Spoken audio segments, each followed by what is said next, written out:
O ministro da Fazenda, Fernando Haddad, disse hoje que está otimista sobre o governo encontrar um equilíbrio entre sustentabilidade fiscal e desenvolvimento socioeconômico. E estimou que as medidas necessárias para isso devem ser aprovadas até o final deste ano. O equilíbrio dos gastos e receitas do governo Lula, em análise com o cientista político Humberto Dantas. Olá amigos, olá Ana.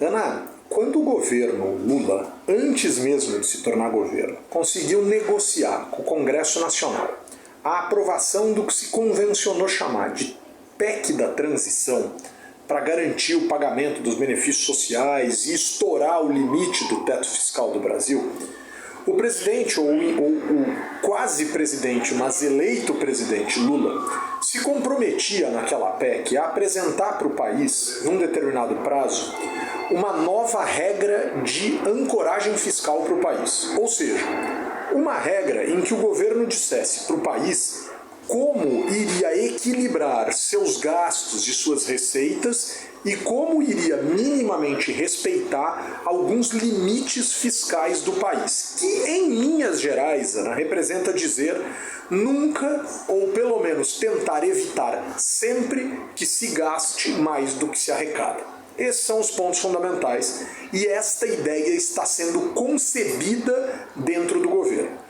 Se ela está sendo concebida, a pergunta é: por que não apresentam logo? Então, aí vem a maravilha da política, porque precisa existir minimamente uma capacidade pré-consensual ou aparentemente consensual para a ideia prosperar. E isso vai ser feito, ou começa a ser feito, da seguinte maneira: a ideia nasce no Ministério da Economia, já nasceu no Ministério da Fazenda, com o ministro Fernando Haddad, passa por atores estratégicos e fundamentais nesse processo todo, talvez os mais importantes dentro do Poder Executivo.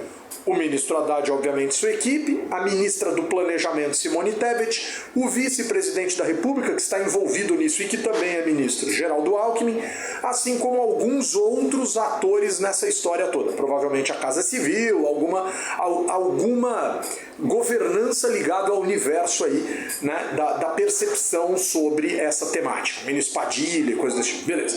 Aí vamos para o novo capítulo. Vai precisar alinhar com o Legislativo, mas não é simplesmente encaminhar para o Legislativo, é alinhar. Então essa semana, ontem, o ministro Haddad foi a Rodrigo Pacheco, presidente do Senado, foi a Arthur Lira, presidente da Câmara, e na sexta já tinha conversado com Lula. E a ideia era soltar o plano antes de Lula viajar para a China, o que vai acontecer nos próximos dias. Lula, no entanto, disse: ainda falta azeitar alguma coisa. Aonde falta azeitar? Principalmente com a esquerda. E aí, Ana, a gente começa a assistir a um governo que não pode ser de esquerda, tomando o tal fogo amigo da própria esquerda. Ainda vai ter muita história para contar nesse capítulo do livro. Vamos ver onde a gente chega. Avança, democracia. Avança.